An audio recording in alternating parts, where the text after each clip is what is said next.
Muchas gracias, doña Jacqueline. Y ustedes muy bienvenidos a su sección Cuestiones del Idioma. En este su programa Mujer con aroma de café.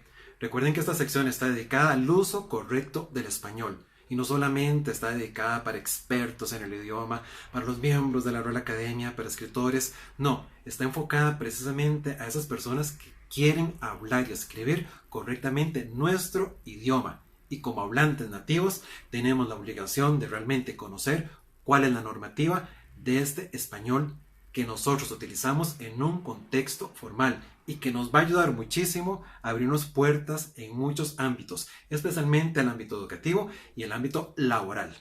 Se me preguntó precisamente que cómo se puede lograr una comunicación eficaz. ¿Qué significa eso de comunicación eficaz? Bueno, que realmente se comprenda lo que yo estoy comunicando. Es muy común que las personas comiencen a hablar o escriban y al final no se entiende nada de lo que están diciendo o es confuso con la comunicación que están transmitiendo. Ahora hay ciertos pasos para lograr que esta comunicación sea eficaz. No es una receta, pero perfectamente podemos seguir ciertas reglas, ciertos pasos para llegar a esa eficacia en la comunicación. Lo importante, por supuesto, es definir cuál es mi propósito. Por ejemplo, si yo lo que quiero es educar, que las personas realmente lo vean como una enseñanza. Si yo lo que quiero es informar, que las personas lo vean como una información. Si yo lo que quiero es divertir, que realmente la gente se ría, que realmente entienda mi mensaje, mi propósito. Nosotros no podemos comenzar a hablar y escribir a lo loco, sin tener bien definido cuál es la intención de mi comunicación. Y eso está relacionado, por supuesto, con otros pasos que deberíamos perfectamente seguir para lograr esa eficacia. Primero, definir bien el tema. Hay personas que uno les pregunte, ¿y cuál es el tema, por ejemplo, de un escrito? Y le dicen a uno, son muchos temas. No, no se trata de muchos temas. Tiene que ser un tema principal. Es como una columna vertebral. El escrito, la comunicación oral, tiene que tener una columna vertebral. Tiene que haber un tema específico. Por supuesto que yo puedo hablar de otros temas. No hay ningún problema. Siempre y cuando esos temas sean un soporte de mi tema principal. El problema es cuando comenzamos a escribir o comenzamos a hablar de un tema, brincamos otro tema, se brinca otro tema y nunca se regresa al tema principal. Se desvía completamente del tema que nosotros habíamos escogido. Entonces, una de las características fundamentales de la comunicación, tanto oral como escrita, es la coherencia. ¿Qué es ser coherente? Que todas las partes del texto o de la comunicación estén relacionadas. No que comience a hablar de un tema, brinque a otro y al final ni siquiera se sabe de qué se está hablando. La coherencia es básica. Me imagino que ustedes conocen personas que comienzan hablando de un tema, después siguen con otro, y uno al final les dice, sí, pero ¿cuál es el punto? Bueno, precisamente porque no están enfocados en un punto básico, en un punto fundamental y se pierden completamente. Entonces es fundamental, como les digo, definir un tema y ese tema y ese texto y esa comunicación que sea coherente, que todo esté relacionado. Para eso perfectamente se pueden utilizar lo que en español se conocen como conectores. ¿Qué son los conectores? Como por ejemplo estructuras como no obstante, por lo tanto, por consiguiente, por lo cual, por ello, ante este panorama. Todo eso ayuda a conectar las ideas y además le dan mucha fluidez también a lo que yo estoy comunicando. Otro de los requisitos de las características es que tenemos que ser concretos, directos, que si se nos preguntó A, responder A, y no que tiramos todo el abecedario y nunca respondemos lo que se nos preguntó. Esto es muy común y lo utilizan mucho, por ejemplo, los estudiantes en los exámenes en la parte de desarrollo, porque les hacen una pregunta, a veces no saben la respuesta, pero saben, tienen mucha información sobre ese tema, entonces tiran toda la información. Entonces al final se logran unos puntillos. Pasa mucho también, por ejemplo, no vamos a generalizar, pero pasa mucho con los políticos que se les hace una pregunta y comienzan a dar vueltas y vueltas y vueltas y vueltas, ya sea porque no saben o por estrategia también no quieren contestar, entonces comienzan a llenar de información y no contestan lo que se les preguntó. Eso de llenar información, esos párrafos de relleno, es lo que se conoce como el famoso blablismo, el bla, bla, bla, que es pura información de relleno. Nosotros no tenemos que decorar, no tenemos que rellenar, tenemos que ir directo a lo que se nos pregunta. Es básico que la comunicación sea concreta.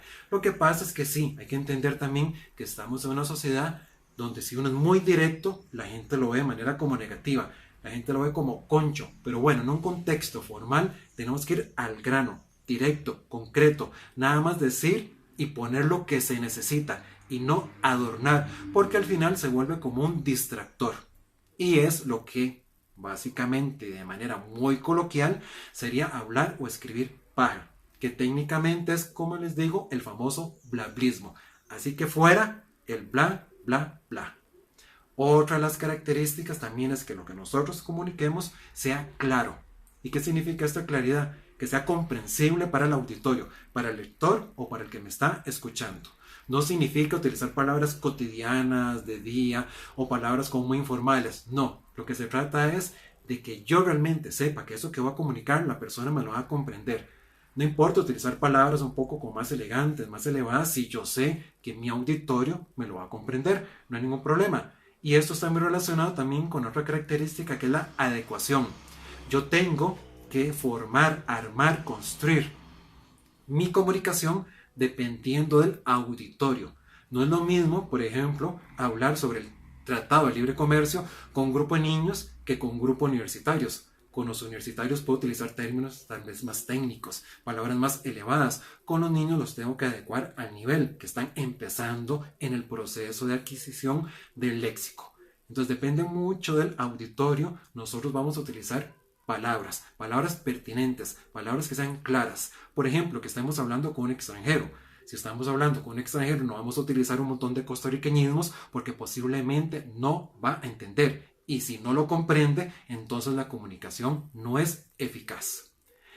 Y otra de las características que además es fundamental es prestar atención a los errores del lenguaje.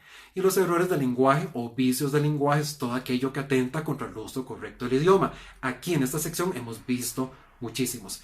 Que no se utilizan las palabras alternativas, que no se utiliza hubieron, que el queísmo, cacofonías, que el mismismo, que uso incorrecto mayúsculas, uso incorrecto acentuación, de puntuación y todos esos elementos que al final desacreditan lo que nosotros estamos comunicando. No es tan complicado. El asunto es como prestar atención.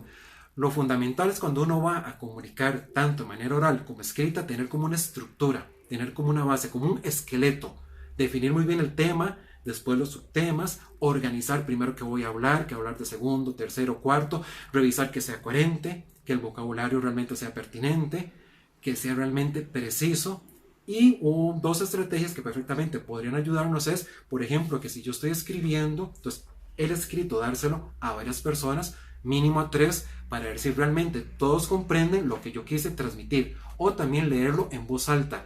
Cuando uno lo escribe, generalmente uno lo ve bien, pero ya cuando uno lo lee en voz alta 2, 3, 4 veces, uno comienza a detectar ciertas fallas. Y lo que es la parte de comunicación oral, ahora con la tecnología, perfectamente se pueden grabar en la computadora o en el celular. Y ustedes se pueden ver 2, 3, 4 para ver qué hacen, si realmente expresaron bien o no, si mueven mucho las manos, si caminan mucho los movimientos, si es claro realmente, si se entiende, si realmente se entiende. Y eso es básico. El propósito, si quedó bien claro lo que yo quería transmitir. De lo contrario, tenemos que volver a elaborar o mejorar esa comunicación. Estos son aspectos muy pero muy importantes porque en la vida se utilizan prácticamente todos los días.